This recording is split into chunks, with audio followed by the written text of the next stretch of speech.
You need to be very careful when you're either buying a business or selling a business, because the reality of what you're going to achieve may not actually be what's happening in the real world and the market.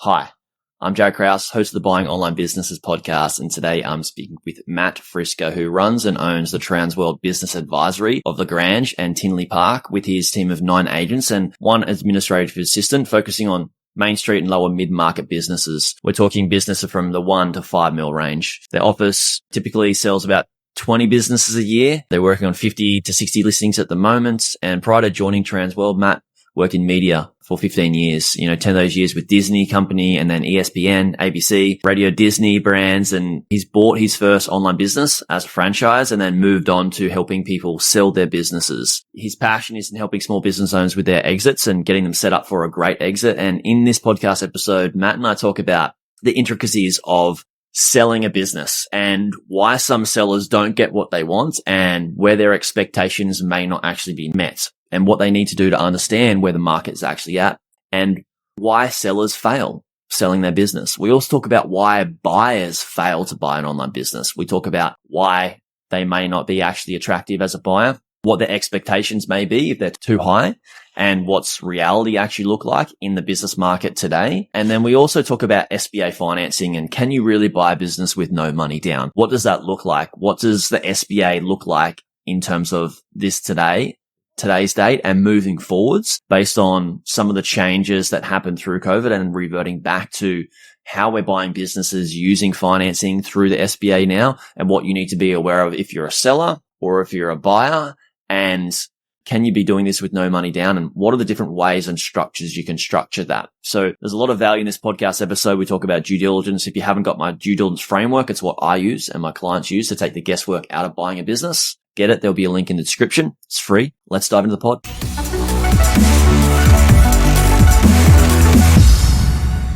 Matt, welcome. Thanks for your time. Thanks for having me. Yeah, absolutely. So your first business was a franchise. What determined why you wanted to purchase a franchise? Yeah, so I was in corporate America for 15 years and I'm a good rule follower, so to speak. And I was good at sales, and I kind of said, okay, if I knew how to do this one thing, I needed all the back office stuff. I needed all the marketing. I needed everything else that was involved. And this was kind of like they gave you a box and they're like, just kind of stay in the box and go do what you do, to go do sales stuff. So for me, I didn't have a bad experience in it, but I know some people are very black and white on it. But for me, it worked for me perfectly. And I think, to be honest, it works for people that are in corporate, any settings that kind of have rules on a regular basis, but need some of that admin office. At least for me, it worked out that way. Yeah, well, congrats. I mean, I agree. Some people just are so entrepreneurial and so free and want space and creativity and openness. And that can be difficult with a franchise when you've got to be within perform a certain way and do certain things. What was the franchise that you purchased?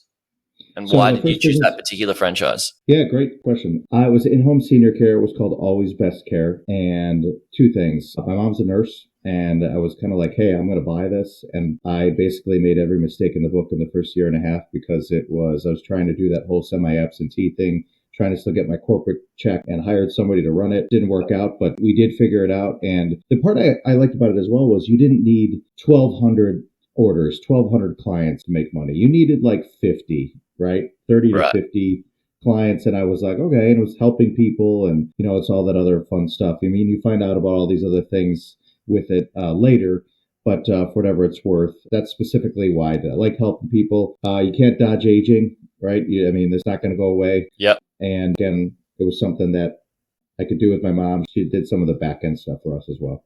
Oh, cool. Awesome. And now you are a business broker. Yes, sir.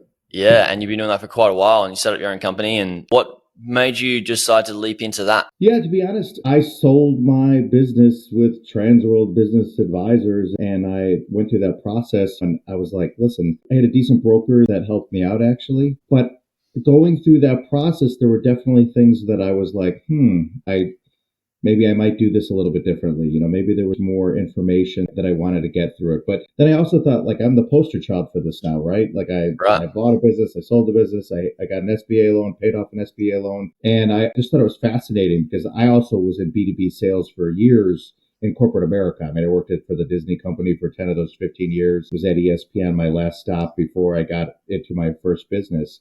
That was kind of all the stars aligned, the B2B business thing, having done it. And I just think it's fascinating to see anybody that runs a business and can do that. Seeing all these different types of businesses as a generalist to some degree is super fascinating to me to see how people make money. It is fascinating. I was just scrolling through a brokerage site then, and it's like, wow, there's so many different, I've been doing this for a long time. I've been buying a lot of businesses, but I'm still get surprised, wow, I never thought a business would look like that. Right. So now you help people on the sales side. What type of businesses do you typically sell? So we do a lot of M&A, actually.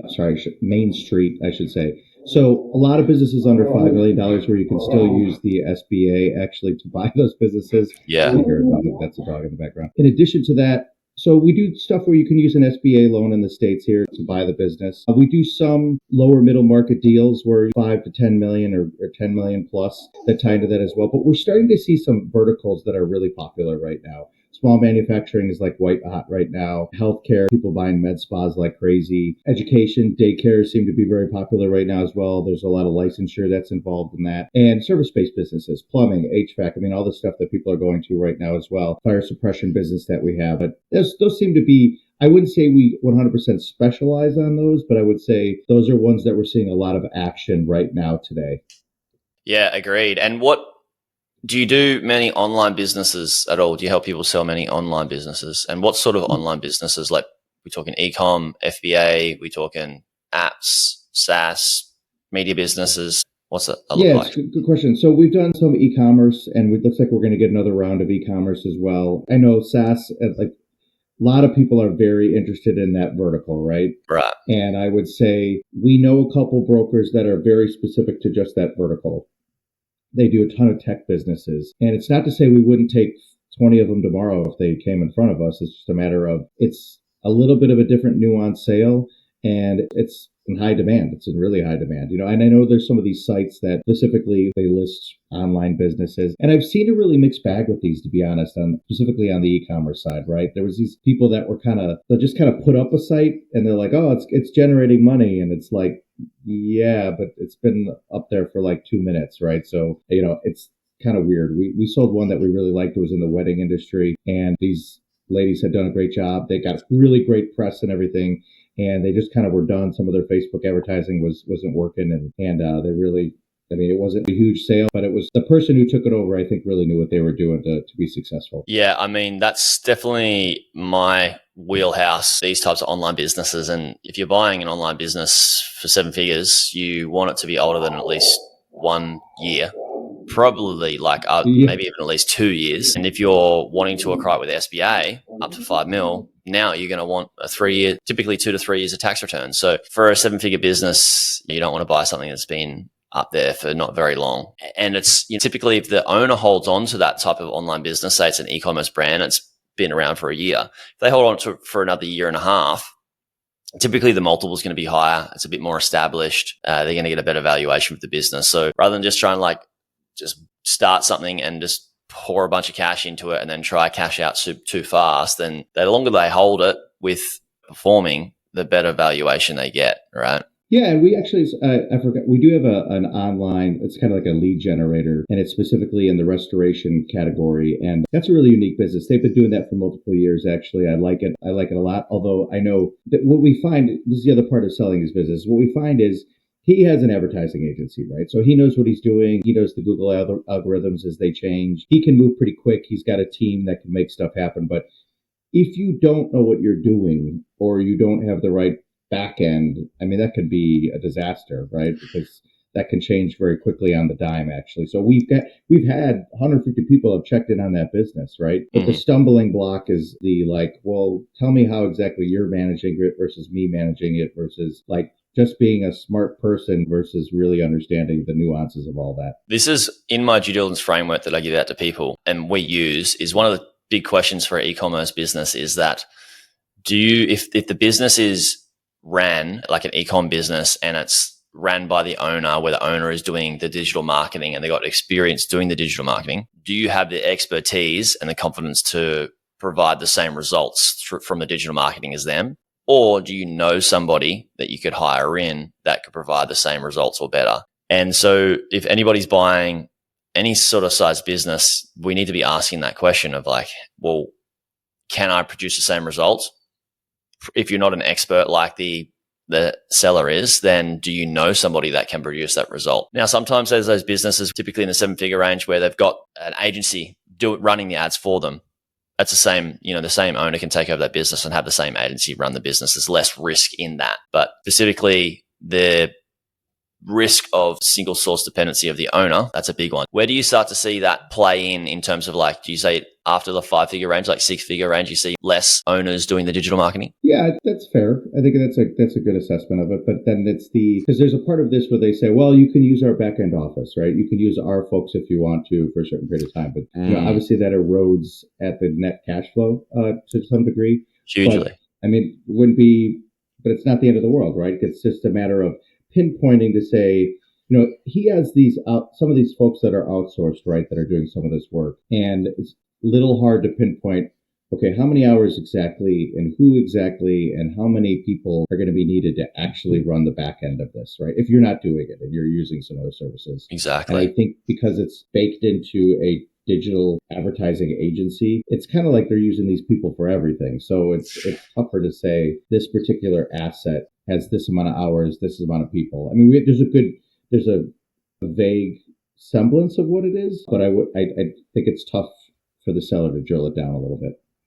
Yeah. Also want to highlight the risk of like, say, even if the seller is doing the digital marketing or they've got a marketing agency doing the marketing that they own, there is risk in getting a new digital marketing agency to come in if you don't know that digital marketing agency, you haven't worked with them before, and you don't know the performance they get, because it can be difficult to find a good marketing agency for the specific business that you have that's going to provide a result. Like, I've spent through many digital marketing agencies to find the right people, and it can cost you money. It can cost you more money at the start to get that digital marketing agency dialed in to be able to understand the campaigns and run it and grow the marketing budget from there.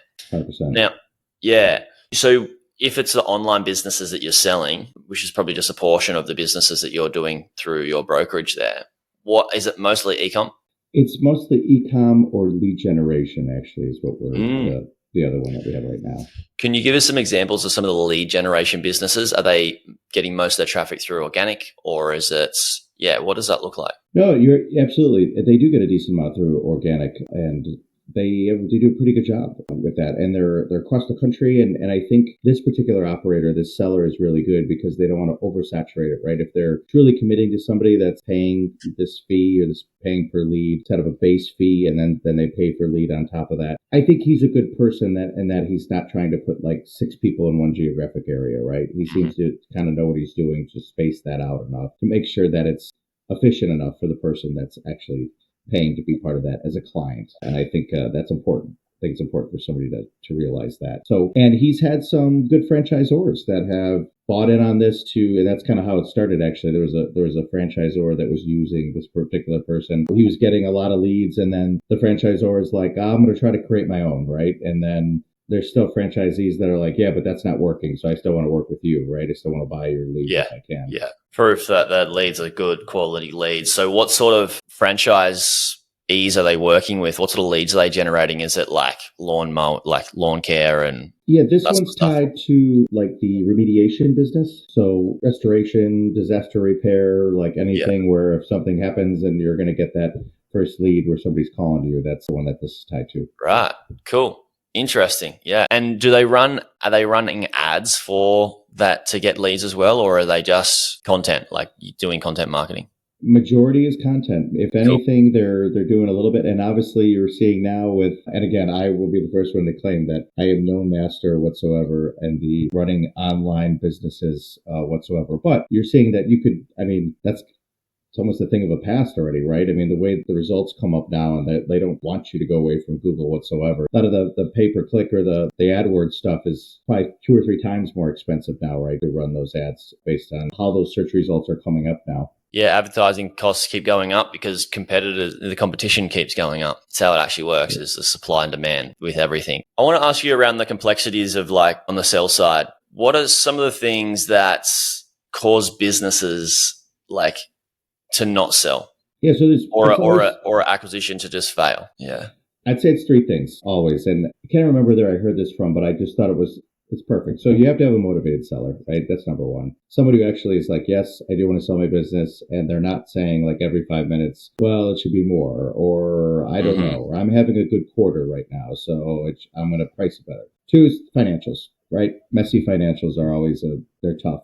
It sounds so simple, but there's just so many people that do businesses, and maybe it's because I kind of super serve the underserved, right? And I'm totally fine with that. But there are people that like they were good at something, but they just aren't good at managing the books and everything tied in with it. You're a good plumber, so you should start a plumbing business, right? But you've never looked at your P&L on a monthly basis. You're not breaking it down. You're not asking questions. You kind of, hey, there's money in the bank, and that's all you care about, right? That's like, hey, I must be making money. And then the last part of that, I think, is price, right? I mean, this is where we go. This is like day in, day out. If you're using somebody like me, I can tell you where you should be at in the marketplace right now, or what we're seeing in the marketplace right now. And there's a lot of like, again, goes back to that motivated part. How motivated are you to actually listen to somebody about telling you, hey, this is where your business should be at? Because there's this, I put so many years into this thing, so I should get X, or I need to retire from it because I didn't save, and nobody cares about any of that. It's like, this is what it's worth. So either you buy into that, or you don't.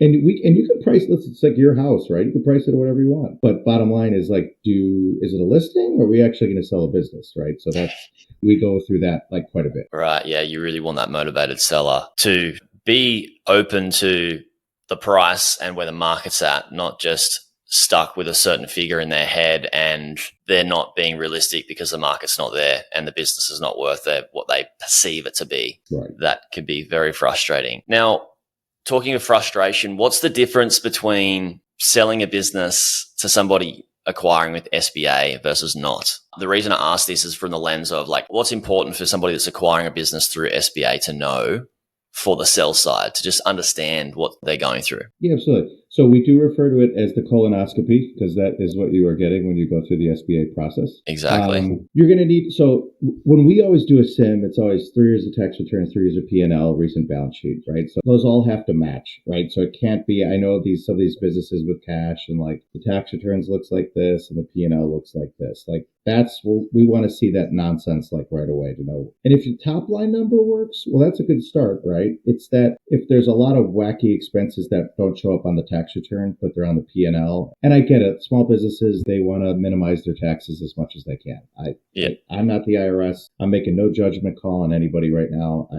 But if the business paid you for all these years, you can't have your cake and eat it too, right? You can't avoid taxes and then all of a sudden now you're going to dupe the government one more time when you sell your business, right? Mm-hmm. So I think that's important that everything matches, right? Your P&L, your tax return matches, and you're trailing 12. So you're trailing 12 months of like, what does that look exactly, right? Does it cash flow? Because what the SBA is really looking for is just debt service. They want to make sure they can make those payments, and they want to make sure that they can pay themselves whatever they're supposed to pay themselves, right? Because I could be a really good buyer where I have other income sources, and maybe the business doesn't even have to cash flow, but it does have to cover the debt service that ties in with it, right? So I think that's important for people to understand that, because after the debt service, there's maybe you ran it, you didn't have any debt at all, right? But they need to know that they can cover that. And the 10% down is getting a little bit different, right? So typically you need 10% down. Sometimes they'll ask the seller for a 10% seller note on top of that, actually. Some sellers will do that. Some sellers won't. So then they try to like roll in seller equity for this 5. So maybe they're doing 5%, you're doing 5%. Now, starting June 1st, they have these new rules where if the seller's got equity, they have to guarantee part of that loan for 2 years, which that wasn't even happening before. So there's all these new, we could go down a rabbit hole and have a whole podcast about SBA, but there are definitely some things changing that they kind of let off because of COVID, where they said, okay, we're not going to do X, Y, and Z. And now they're kind of coming back on it again, because I think the SBA in the States, it's like, it is an entity that is supposed to fund itself, but you could tell enough loans go bad and it's not funding itself anymore. So they're kind of tacking some of these fees and things back on that were not there prior. I think it's worth while we're on it, I think it's worth mentioning. So obviously the deposit is and seller notes are not. I'll let you go through the list, but like, what are the top 5 changes that you've seen now coming back in that were like not a thing through COVID? So there was a 3% processing fee for loans that went away for loans under $1 million. Yeah. And that 3% processing fee is coming back. And it's only based on the loan amount that you're borrowing, right? And there is some other wacky calculation. Again, I'm not an SBA expert, that I talk to a lot of lenders a lot, right? Yeah. There is another fee that was just not there that was tied into it. The other thing is being a U.S. citizen or having a green card of some sort or having permanent residency in the States, because before they were allowing international buyers to, didn't matter. That sort of come up as well. And again, the biggest thing was about that equity, right? Because before you were able to roll in some of the seller's equity into it and it was like no big deal, right? But now they're making it a little bit more interesting for the seller. Now, seller note is something totally different than equity, right? So as long as there's that determination with that, you can still, and I would say for anybody, when you have a seller note, are you on standby for 2 years or are you on standby for the full standby, as they call it, full 10-year note of the loan? Most people don't want to do that. I mean, if you're 70, you're selling your business, you don't want to be on 10-year standby. You don't even know if you're going to be around in 10 years, Exactly. So it's a lot of things to think for folks, depending on where you're at in your business cycle. Do you just want to explain the seller equity rollover into the loan so people understand that? So basically, if they're saying you need to put 10% down on a business, and let's say you only have 5%. So there are circumstances where the seller is putting a certain amount of the purchase price as equity into the loan, right? So they're partial owner with you, okay? So they're kind of in much bigger M&A deals, right? It's almost like a rollover, right? So it's like, okay, we're going to give you, like, you're believing in the next owner to get a small amount of equity in the business, right? So you're still going to own a small portion of the company. And it helps get past that 10% down part. And it also frees up some cash flow, maybe for working capital or whatever else is needed for that as well. So in that regard, that's kind of what we're talking about in regards to the owner equity, so to speak, for that additional 5%. It could be whatever you want it to be, but and again, before it was no harm, no foul. Okay, you own less than 50%, like that's perfect. But now it's giving a little bit more strenuous for the first 2 years of that. I do believe there's a personal guarantee even for the seller too, because personal guarantee for the buyer, of course, but there was not a personal guarantee for the seller that now is happening. So that could be. I mean, that could be a deal breaker for some folks. Oh, absolutely. Like when you think about it, if you're buying something that's like 6 figures or low 7 figures, $1 million or something like that, the business might not be that aged. And for a seller to roll equity into it when they've got other things to move on to, they're not going to want to do that anyway. And then add them being liable for the loan with a portion of equity, it's not really an attractive thing. But to make larger deals happen, 5 million plus, you can see why it would be, to get the business sold, the seller or the company that's selling the business would roll a small piece of equity in, because the business is more established, there's less risk for them, and there might be less buyers at that price range for that particular type of business. So it makes more sense. But I think it's worth us really highlighting that and exaggerating that for people buying businesses in the 6 and low 7-figure range, to not have the expectancy that, I can pay a smaller deposit now. I've got 50K and I can go buy a business because somebody else is going to put 50K in equity and we're going to make it work. Or I've heard where people say, I can buy businesses for no money down and I put like a couple of dollars in, and then with it, the seller equity is rolled over, and you're like, dude, think about the position that the seller's in if they're going to do that. They're selling their business in a desperate state. What type of business are you really buying there? Like, do you want to buy this liability?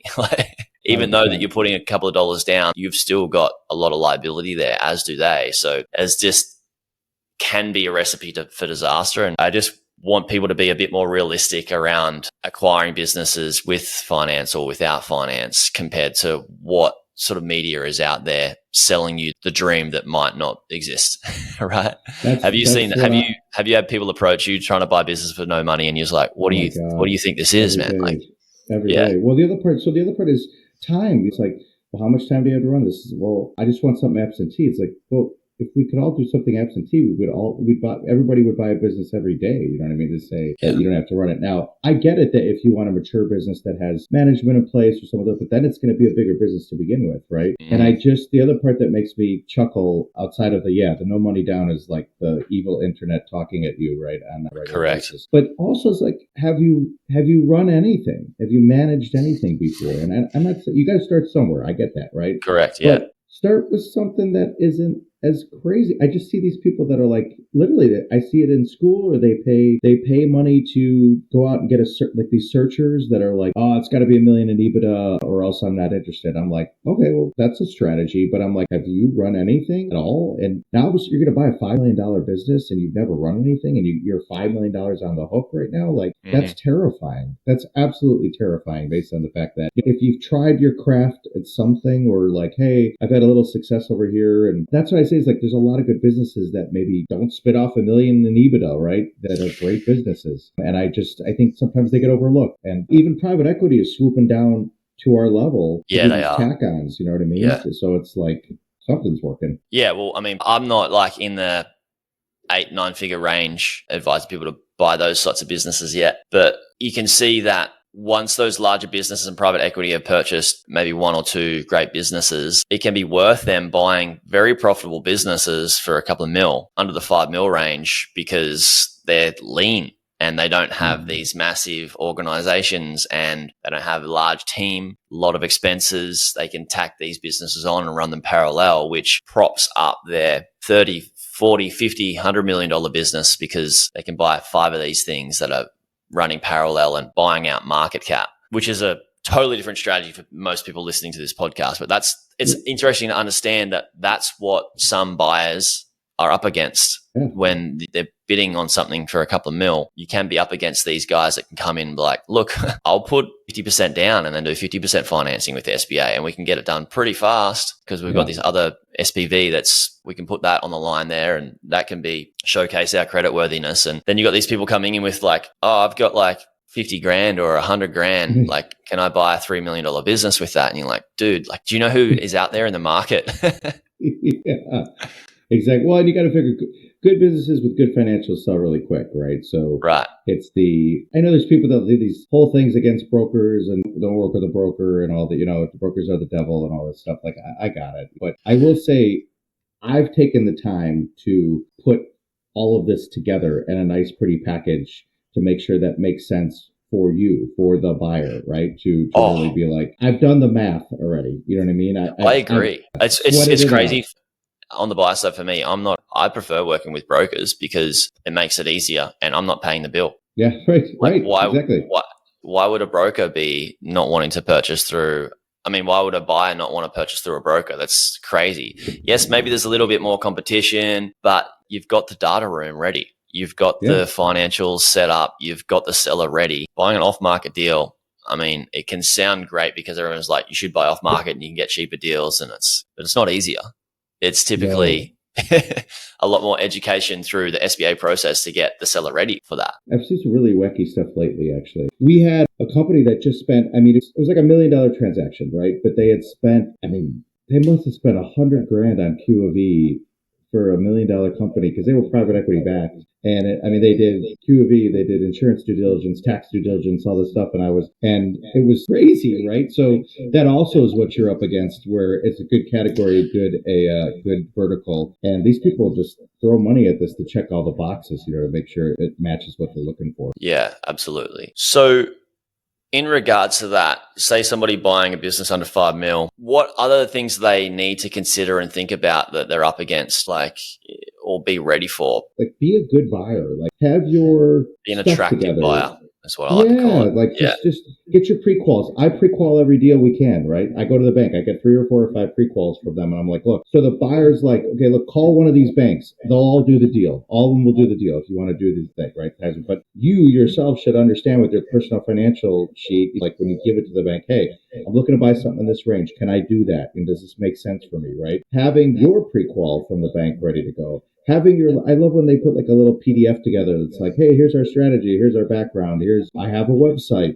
I'm very serious about doing this, right? Yeah. And I think that's like music to a broker's ears when they see that, because it's like, okay, this person's taking it seriously. They're not shooting from the hip. They've done their research a little bit. It's like, that's probably a good buyer. Let's work with that person. Yeah, absolutely. Now, we've kind of touched on it a little bit, but I want to jump back to it, is on the sell side. People that are looking to sell, obviously it's financials and not being attached to for preparation of sale. not being attached to a certain price. Where do these businesses fail through a transaction that's going, like what's the biggest thing that causes them to fail through the transaction when you've got two people that have high intent of a buy and a sell? Where does it go wrong and why? And what do people need to be aware of there? Where do we start? There's some of the Transworld folks always say a deal dies 3 times before it actually gets crossed. And I would say a lot of there's always something that comes up in due diligence that is weird or wet. A customer concentration, right? So that's a big one where, whoa, 60% of your business is 2 clients. Like, what's that going to look like? There's no reassurances there. You don't have a contract, right? All of a sudden, oh, that's great. We've known them forever. It's like, okay, well, you've known them forever. I haven't known them forever. So like, how is that going to work, right? So there's ways around that. Maybe there's escrow. Maybe there's something specifically that we could do. There's even somebody that I heard of, like an insurance provider that even helps with some of that, which is crazy. I mean, there seems like there's a solution for everything, right? So that could be something like that. It could be maybe, usually we're not introducing anybody to the staff until we know it's a deal, right? And sometimes I see that these buyers are so hell-bent on meeting somebody, and it's like, well, I mean, you can meet them, but are they going to love you in 5 minutes or 10 minutes and be like, yeah, he's my guy, man, this is going to be great. So I think that's kind of, you got to understand that that's like, you can't put the genie back in the bottle again, right? Once the genie's out, it's like, oh, well, now this person knows the company's for sale, right? So there's things like that. And then also, if you can't explain your own ad backs and you can't give documentation of your own ad backs that you told me, which I should have caught the first time around, so I'll take responsibility if we didn't, then that's a major issue, right? You say, oh, $100,000 in expenses. Okay, what? Like personal expenses? Like, you paid your mortgage? Like, what did you do exactly, right? And if you can't back that up with documentation, then it's just poof. It doesn't exist anymore. Yeah, it's just like bumping up the price of the business when you're like, what am I paying for here? Am I paying for partial of your expenses and your mortgage? And like, what? I don't get it. I don't understand it. I think where a lot of people go wrong in deals is like, just, you've got to verify everything, but also like, you've got to have some level of trust too. Like, you've got to have some level of trust in the seller that's what they're selling is accurate, because there might be things that you do miss, but you over the whole course of your diligence, you want to build a relationship and sort of have little tests and test their trust along the way. And each time they can't explain something that makes logical sense, or they've dropped the ball by miscommunication, or just all these little things that compound can equal like less trust or equal more trust. And that's what I find the biggest thing throughout a transaction is that it's just be very conscious and very aware of like how the seller or the buyer behaves, and work out like, how much can I trust this person on how they have behaved throughout the relationship in the short period of time that we've had? And does that equate to a lot of trust, not much trust, or like no trust at all? And that's, I feel, is like with the gut instinct based on a lot of small little interactions. Is it worth buying this business or not? And that's, I think, where most people decide, yes, the numbers need to make sense. Yes, the business model needs to make sense. Yes, it needs to be something that is going to be a great investment. But at the end of the day, can I trust that this person that's built this business has done the right thing for the last 3 years since owning it? And can I trust that things, again, if something comes up in the transaction that none of us were able or to understand we're going to have to address, how is that going to be handled between us both? Is it going to be a massive like frustration? And that's a huge part, right? I agree. I'm very glad you're touching on this, because we can go over the numbers all day, and that's math, right? That's just math. Sometimes it's really fuzzy math. But the part that you're talking about is true. So I'm part of an organization of business brokers in the Midwest. And so I'm in Chicago. So I'm part of MBBI, Midwest Business Brokers Intermediaries. I see these buyers come, and they're like for a year and they're searching. And then I see them at the next meeting and the next meeting. And like a year later, I'm like, hey, did you find anything, man? It's like, no, still looking. And it's like, at a certain point, it's like paralysis by analysis, right? Like the water's warm. You got to jump in and start splashing around and jump in at some point. It's not perfect. If it was perfect, it wouldn't be for sale right now. Exactly. Right. Or exactly. I get it. If somebody's retiring, maybe it is or was perfect, but there's going to be hair on everything. There's going to be warts and hair on everything. Right. Exactly. I love that. That's a great way to wrap that up and finish that up, because it's an investment. Everything we invest in, everything we do in life has a risk, and it's just like, what are we willing to take on or not? So yeah, Matt, thanks so much for your time. Where can we send people to check out more about what you're up to? So you can find us at tworld.com /Lagrange. That's my specific office. So T is a Tom World, tworld.com/Lagrange. Lagrange at tworld.com if you just want to email us. I don't think people ever give out phone numbers anymore. It's the internet. It's, 2025. So that would be the easiest one to just find us there. We got 60 plus listings, 10 people on our team. So there's a lot of different types of categories that are covered on there as well. Awesome. Matt, thanks so much for your time. Appreciate you coming on, and everybody listening, thank you for listening too. Thanks so much.